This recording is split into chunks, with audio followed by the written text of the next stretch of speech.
matchup, it hasn't been working out. Right.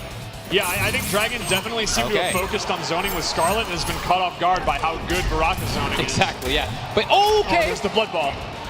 Does that give you a combo opportunity? It does not. It's just a lot of hit advantage. Okay. The variation he chose to use, though, he can actually make the blood ball slow or fast by amplifying. So he can put on a slow blood ball and kind of follow behind it, or mix up the speed. Man, something about the hand at the start of that thing. Part, oh my god, the hand part's the worst. It's absolutely gruesome. It just makes it so real that you're like, wait, stop. Yeah.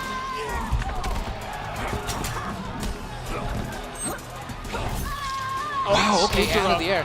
Dragon has Fatal Blow. We'll see if he wants to go for it. Oh, he tried to punish it and got caught off. Is it going to do enough? It's not. But very close. Any anti-air? He waited. Oh, he had it. He had it. Oh, Dragon's panicking. Oh, jump dive was perfect. And Dragon is still alive. Oh, let him see it. Yeah, let him see it. There it is. That could not have been closer for Dragon. And that, we were just talking about adaptation. All he's got to do is 2 more games like this.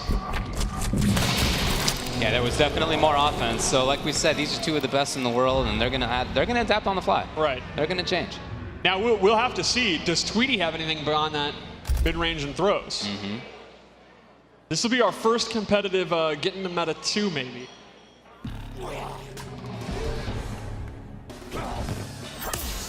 And they're both just going in. Is that a crushing blow, or is it just animated to zoom in? That is a crushing blow. Okay. That is if she does the move as a punish or a counter, she'll get it. Okay.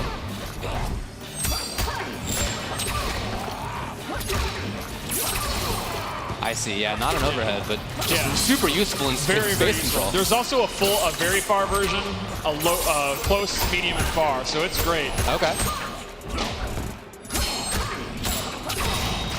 It's also great to end block screens. She's pushed back so far. Oh, it hits? That is actually an overhead. Oh, it is? Wow. Yeah. Ah, it's still in there. Oh, my God. Her hand is still attached. I absolutely love the flag part.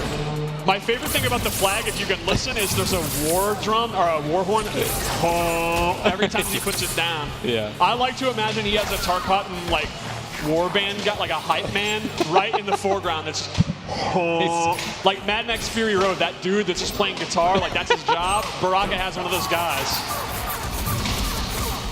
One of his variation moves he can choose, he actually has different flag moves, like he can plant it or actually hit it with you. And you could see that in Ed's gameplay breakdown earlier.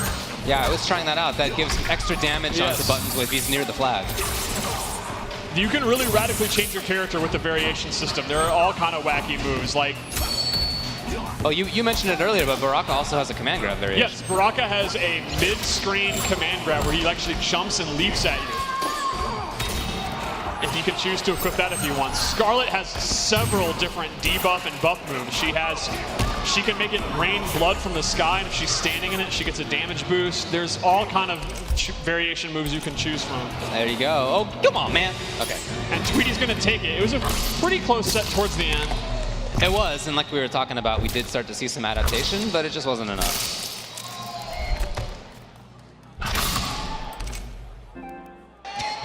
Okay, I think she's dead, yeah. Oh, she's definitely dead. She's gone. We have a mild pop-off from Tweety.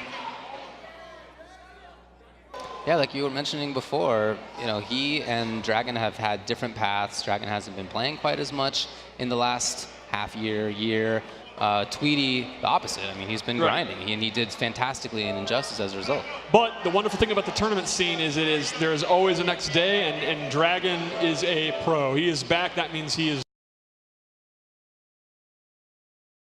is all in. I expect him to do really well this year.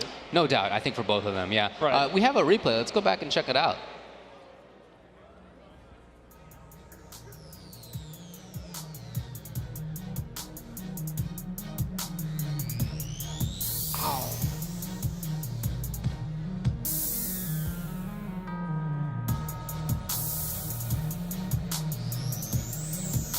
Yeah, you're right. Her face was wriggling. I saw it. Yeah, it's very, very gross. Every time I see it, it's kind of gross. Yeah. That's everybody's reaction. Yeah, that was definitely my reaction first time I saw it. Yeah. It's kind of tough. Still going on back there. But very, very cool again to see that this character, Baraka, plays maybe in a way that many didn't expect. I didn't expect it. I thought, like you were saying, I thought he'd be more pressure heavy, and I guess maybe he has that variation, but this was not what we saw here. Yeah, and you can make Sub-Zero very, very defensive if you want, or you can make him like a mix-up character. You can, you know, again, we talked about Geras having very radically different moves. He can be like a zoning trap character or focus on the grapple. He can actually replace his grapple move with a combo starter. So he can actually, normally Geras isn't really a combo character. He can actually just get rid of the grapple, and then he has the sand move that he gets big combos instead. So you can kind of mix and match depending on how you want to play. Ooh, coming up next will be Rewind versus Sonic Fox. Look at those ages. Do you see those numbers down there? I mean, what happens if you add those numbers? Are we about at 16-bit Ultra David levels? Unfortunately, yes. Yeah, Every time I see these, like Rewind is literally still in high school. That is true. That is true. All right, well, let's go up to Josh, who's going to have some words with the players. Thank you, gentlemen. All right, it is time for our final pro exhibition match. Let's welcome our first player from Las Vegas, Noble Rewind.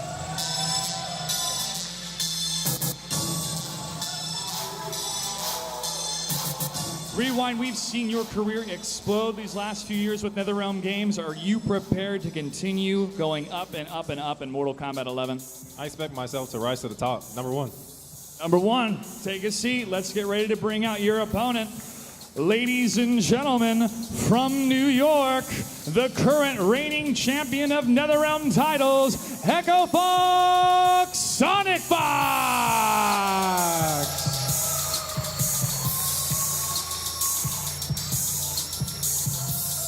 Sonic, you're the fan favorite, the people's champion, and the reigning champion. Are you prepared to defend your title in Mortal Kombat 11? Hell yeah, what the hell? Hell yeah, take a seat. Let's get started. Great to see you. And as always, folks, these two players will sit down, go through the button checks, and confirm they are good to go to maximize their potential with these characters. Back in MKX days at the Fatal 8, Sonic Fox wowed everybody with Aaron Black. We've seen Rewind use a number of different characters throughout his career, but this could be anybody's game in our final pro exhibition match. Let's see who they're gonna pick as they go through the button checks. And as you'll notice on the menu, you have these intricate menu options to customize your play, including release check, alternate control, and other options that you'll be familiar with from other Netherrealm titles. Sonya Blade looks to be the selection from Sonic Fox. And Raiden from Rewind. Rewind, are you ready? He's ready. Sonic Fox is ready. Let's get this final match started. To the commentators. David, I have a scorching hot take. Okay. You heard it here first. Okay. And this may be bold, and I might get blown up for it, but I'm going to do it because I'm about hot takes. Okay. You are a student of the history of fighting games, correct? Here's my statement. I want your answer. Okay. Sonic Fox is the most talented player to ever pick up a pad over Tokido and Daigo.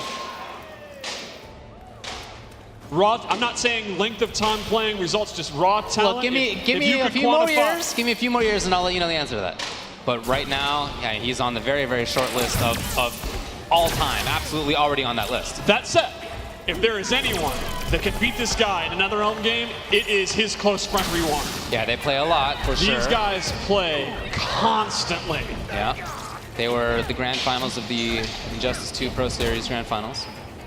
Now, Rewind playing Raiden is actually no surprise. That's who he played in MKX, and he wasn't as well known. He really blew up in Injustice 2, but MKX has had a resurgence. He's been bodying people with Displacer Raiden. Mm-hmm. Yeah, and this character seems a little bit different. It seems maybe a little bit more like Zoning and Footsie's character. I would definitely describe him as a Zoning or like Footsie character for sure. This man is already pressing buttons between strings. For real, he just did that. And this actually might kill. Really? Oh, okay. Very, very close. Now, Rewind is nutty enough to go for his crushing blow. Oh, wow! And there you see. That was fast. Now, that lightning move, he has a close, medium, and far version of that. Okay. He also has excellent range with his normals. Yeah, even from this range, he can attack. Yeah, he uses his staff in a lot of normals, and his punches and kicks have really good. His back one too. Oh, wow. Was that maybe a wrong throw tech? Is that why there was a crushing blow? Okay, that makes sense. Okay, got it correctly that time.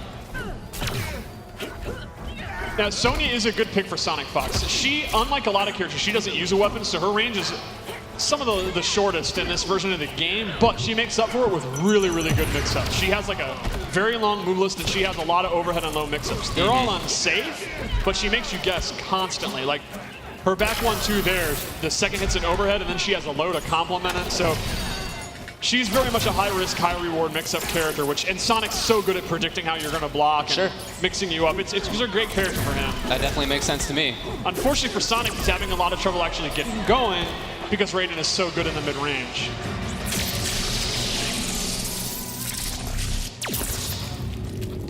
Raiden is also a character where the custom character variation really sets him apart. He has his classic moves you'd expect, the teleport, the Superman, but he has a lot of, like Geras, very wacky moves. He actually has a stance where he starts hovering in the air. We showed it to you, and he has like 4 different moves out of it. Yeah.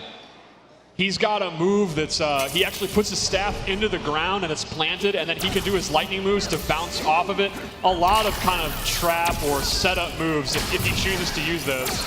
Now, at the end of the last round when he was going for the chip out kill, was there anything that Sonic could have done? Is there like a push block, or is there anything in that sense? There's the flawless block where chip is dramatically reduced and you get a reversal. So that's kind of how you would want to push block in this game. And so it's very high skill survivability. If you block one hit of a string and the next hit of the string, do you have to continue to input the... You do not. You can hold block and you'll still get the reduced chip thing. So if you're good enough to get it going, you know, you can survive stuff you'd normally be killed by. What if you block the first hit of a string regularly? Can you then do the special timing block for the second hit of it?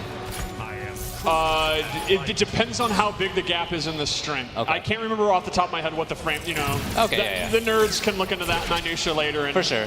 But yeah, there will be scenarios where there's enough of a gap and you can flawless block the second hit and then punish it. But not on a tight string. Right.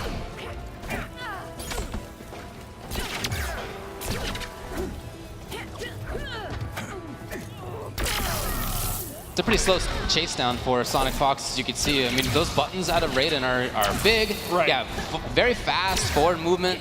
Now, Sonic Fox has figured out, though, her onion rings are actually really, really, really good in this game. They recover really. It's kind of like Baraka, where they're surprisingly. You normally wouldn't think of her onion rings as being super, super strong, but they are great in this. Okay. And we saw briefly, I don't know if we've seen it actually connect, but Raiden has a huge anti-air, gigantic forward range on that. That shot's so good. Oh, man. Now, this really shows the Fatal Blow mechanic here because he has now made this comeback, but Sonic is now inflated Fatal Blow territory. Right. And she has an overhead and a low that can link into it, so Rewind could be in a ton of trouble if Sonic gets in. And Sonic got in. He might go for it.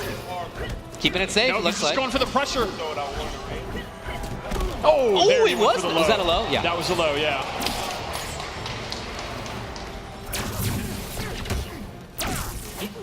Yeah, Sonic's doing a really good job just kind of getting the mid-range, then blocking. Oh, big jump in.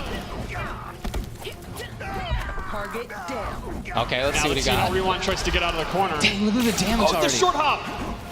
It's so impressive that these guys, I mean, these guys are Evo champions. They are already using a mechanic like that.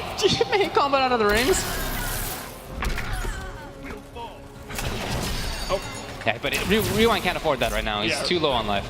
And Rewind's just one, basically throw or low, even in chip damage Was a territory. punish even? Okay. Okay, there he goes. Blade calling in air support. Oh.